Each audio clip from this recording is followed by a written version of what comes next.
Hi வணக்கம். இன்றைக்கி நம்ம என்ன பார்க்க போகிறோன்னா மீன் குழம்பு, வலை மீன் எப்படி பண்ணுறதுன்னு. ஃபஸ்ட்டு மீன் கூட முருங்கைக்காய், மாங்காய், மிளகாய் எல்லாத்தையும் போட்டுட்டு தேவையான அளவு மஞ்சள் பொடி, நமக்கு எவ்வளோ தேவையோ போட்டுட்டு அதுக்கப்புறவு தேவையான அளவு மல்லிப்பொடி போடணும்.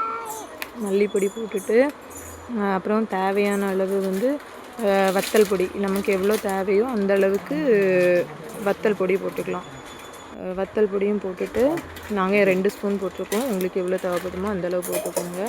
போட்டுட்டு என்ன பண்ணணுன்னா, அரைச்சி வச்ச தேங்காய் கூட என்னெல்லாம் போட்டு அரைப்போம்னா தேங்காய், அப்புறம் சின்ன உள்ளி 4, அப்புறம் கடுகு, நல்ல மிளகு, அடுத்தது சீரகம், அப்புறம் ஒரு பூண்டு ஒரு பல் அவ்வளோ போட்டு அரைப்போம். அரைச்சி வச்சு தேங்காய் போட்டுட்டு அப்புறம் புளி கூரை போட்டு வச்சுருந்தாங்க எங்கள் அம்மா. புளியும் கூரை போட்டு புளியை கரைச்சி ஊற்றிட்டு தேவையான அளவு தண்ணியும் ஊற்றணும்.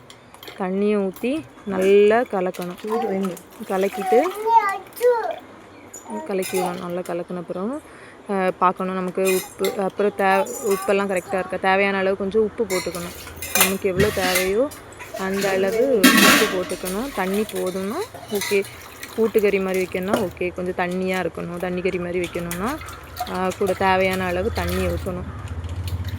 புளி தண்ணி வச்சுருந்தோம், அதனால் நாங்கள் அந்த புளி தண்ணி ஊற்றிட்டு தேவையான அளவு உப்பும் போட்டுட்டு அப்புறம் என்ன பண்ணணுன்னா, நாங்கள் கொஞ்சம் உப்பு நிறைய, கொஞ்சம் மீன் கறினா ஃபுல்லாக இருக்கணும்னு கொஞ்சம் உப்பு அதிகமாக சேர்த்து அதுக்கப்புறம் விரவ அடுப்பில் கொண்டு வச்சிட்டோம். ஏன்னா கேஸில் வச்சா மீன் கறி அந்தளவு டேஸ்ட் இருக்காது பார்த்துக்கோங்க.